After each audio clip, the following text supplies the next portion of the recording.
semua, selamat datang kembali di channel saya. Hari ini kita akan membahas sesuatu yang sangat menarik, ilusi optik dan bagaimana otak kita bisa dengan mudahnya tertipu oleh apa yang kita lihat. Pernahkah kamu melihat gambar yang seolah-olah bergerak padahal sebenarnya diam? Atau melihat dua garis yang tampak berbeda panjangnya, tapi ternyata sama? Ini bukan sihir atau keajaiban, ini adalah ilusi optik. Mari kita mulai dengan pertanyaan sederhana. Mengapa otak kita bisa tertipu? Jawabannya terletak pada cara otak kita memproses informasi visual.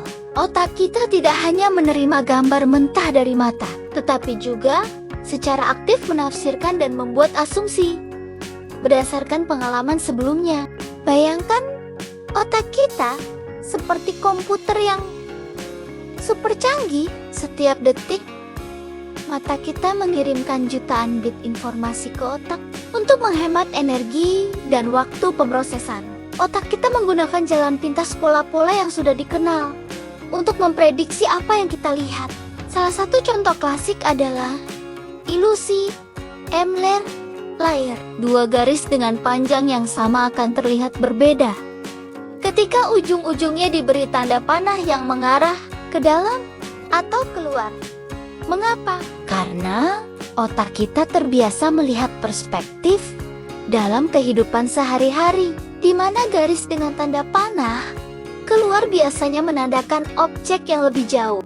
Lalu ada ilusi spiral Fraser. Spiral yang sebenarnya adalah lingkaran konsentris, tapi pola yang digunakan membuat mata kita melihatnya sebagai spiral. Ini terjadi karena otak kita mencoba mencari pola dan kontinuitas dalam apa yang kita lihat. Yang lebih menarik lagi adalah ilusi warna. Pernahkah kamu melihat dress yang viral itu? Beberapa orang melihatnya berwarna biru hitam, sementara yang lain melihatnya putih emas. Ini terjadi karena otak kita memproses warna secara relatif, tergantung pada konteks dan pencahayaan yang kita persepsikan.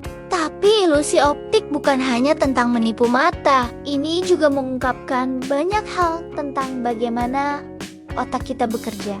Para ilmuwan menggunakan ilusi optik untuk mempelajari persepsi visual, kesadaran, dan bahkan kondisi neurologis tertentu. Misalnya, beberapa ilusi optik bekerja berbeda pada orang dengan autism atau skizofrenia. Ini membantu para peneliti memahami bagaimana kondisi tersebut mempengaruhi cara otak memproses informasi visual. Ilusi optik juga memiliki aplikasi praktis.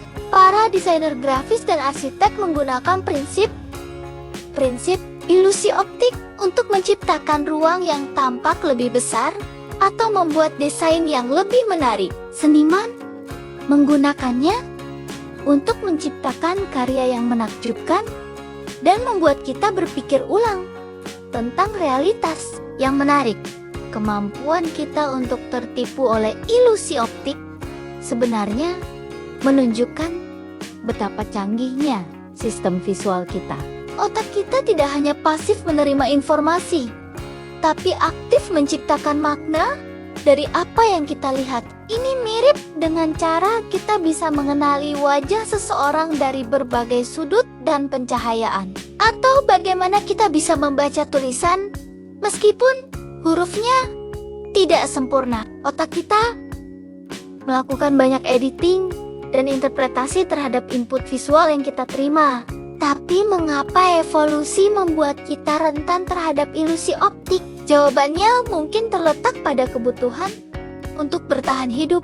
Dalam evolusi, lebih penting untuk bisa membuat keputusan cepat berdasarkan pola-pola yang familiar daripada menganalisis setiap detail dengan sempurna.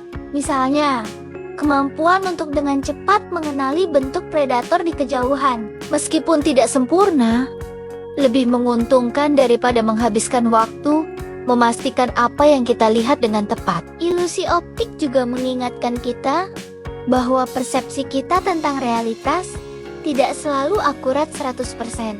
Ini bisa menjadi pelajaran penting dalam kehidupan sehari-hari.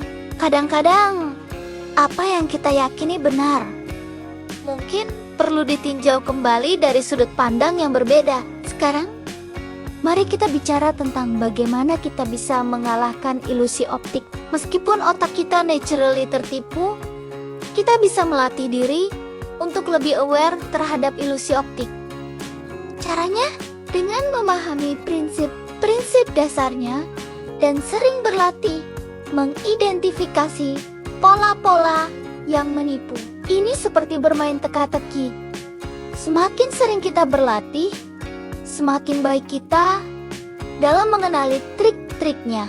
Tapi ingat, bahkan ahli ilusi optik pun masih bisa tertipu. Itu karena mekanisme ini sudah tertanam dalam cara kerja otak kita.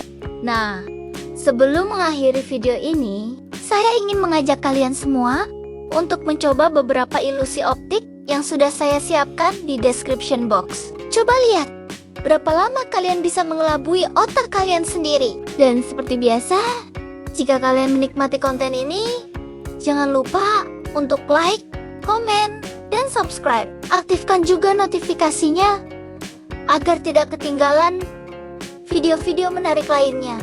Terima kasih sudah menonton sampai akhir. Sampai jumpa di video berikutnya.